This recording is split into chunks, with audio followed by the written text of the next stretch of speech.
ವೀಕ್ಷಕರೇ, ನಮ್ಮ ಚಳ್ಳಕೆರೆ ಟಿವಿಗೆ ಸ್ವಾಗತ. ಇಂದಿನ ಪ್ರಮುಖ ಸುದ್ದಿ. ಮಧ್ಯ ಕರ್ನಾಟಕ ಆರಾಧ್ಯ ದೇವಿ ಶ್ರೀ ಗೌರಸಮುದ್ರ ಮಾರಮ್ಮ ದೇವಿ ನೆಲೆಸಿರುವ ಗೌರಸಮುದ್ರ ಗ್ರಾಮ ಪಂಚಾಯಿತಿ ವ್ಯಾಪ್ತಿಯಲ್ಲಿ ಅಭಿವೃದ್ಧಿ ಕಾಣದೆ ಸ್ವಚ್ಛತೆ ಮರೀಚಿಕೆಯಾಗಿರುವುದು ಸಾರ್ವಜನಿಕರಲ್ಲಿ ಆಕ್ರೋಶಕ್ಕೆ ಕಾರಣವಾಗಿದೆ.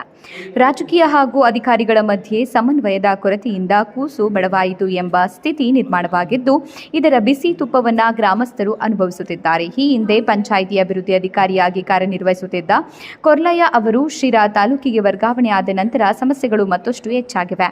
ಪಂಚಾಯಿತಿ ವ್ಯಾಪ್ತಿಯ ಹನುಮಂತನಹಳ್ಳಿ, ಓಬವ್ವನಹಳ್ಳಿ, ಬೇಲ್ದಾರಹಟ್ಟಿ, ಬಂಡೆ ತಿಮ್ಲಾಪುರ, ಕೊತ್ಲಾರಹಟ್ಟಿ ಸೇರಿದಂತೆ ಗೌರಸಮುದ್ರ ಗ್ರಾಮಗಳಲ್ಲಿ ಮೂಲಭೂತ ಸೌಲಭ್ಯಗಳ ಕೊರತೆ ತೀವ್ರವಾಗಿದೆ.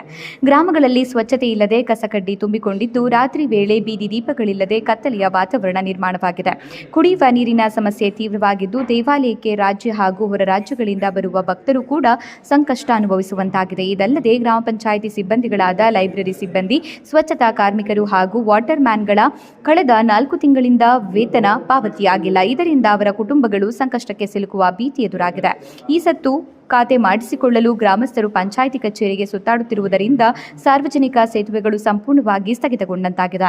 ರಾಜಕೀಯ ಹಸ್ತಕ್ಷೇಪದಿಂದ ಆಡಳಿತ ಸ್ಥಗಿತ, ವರ್ಗಾವಣೆಯಾದ ಪಿಡಿಒ ಹುದ್ದೆಗೆ ಸಂಬಂಧಿಸಿದಂತೆ ರಾಜಕೀಯ ಹಸ್ತಕ್ಷೇಪ ಹೆಚ್ಚಾಗಿದೆ. ಒಂದು ಗುಂಪು ಸಂಸದ ಗೋವಿಂದ ಎಂ ಕಾರಜೋಳ ಅವರ ಶಿಫಾರಸ್ಸಿನಂತೆ ಹೊನ್ನೂರಪ್ಪ ಅವರನ್ನ ನೇಮಕ ಮಾಡಲು ಒತ್ತಾಯಿಸಿದರೆ, ಮತ್ತೊಂದು ಗುಂಪು ಶಾಸಕ ಎನ್ವೈ ಗೋಪಾಲಕೃಷ್ಣ ಅವರ ಮೂಲಕ ಈಶ್ವರಪ್ಪ ಅವರನ್ನ ನೇಮಕ ಮಾಡಲು ಮುಂದಾಗಿದೆ. ಈ ರಾಜಕೀಯ ಗೊಂದಲದ ನಡುವೆ ಪಿಡಿಒ ಈಶ್ವರಪ್ಪ ಅವರು ಗ್ರಾಮ ಪಂಚಾಯಿತಿಗೆ ಹಾಜರಾಗುವ ಎಂದು ಜಿಲ್ಲಾ ಪಂಚಾಯಿತಿ ಸಿಇಒಗೆ ಪತ್ರ ಬರೆದಿರುವುದು ಪರಿಸ್ಥಿತಿಯನ್ನು ಮತ್ತಷ್ಟು ಗಂಭೀರಗೊಳಿಸಿದೆ.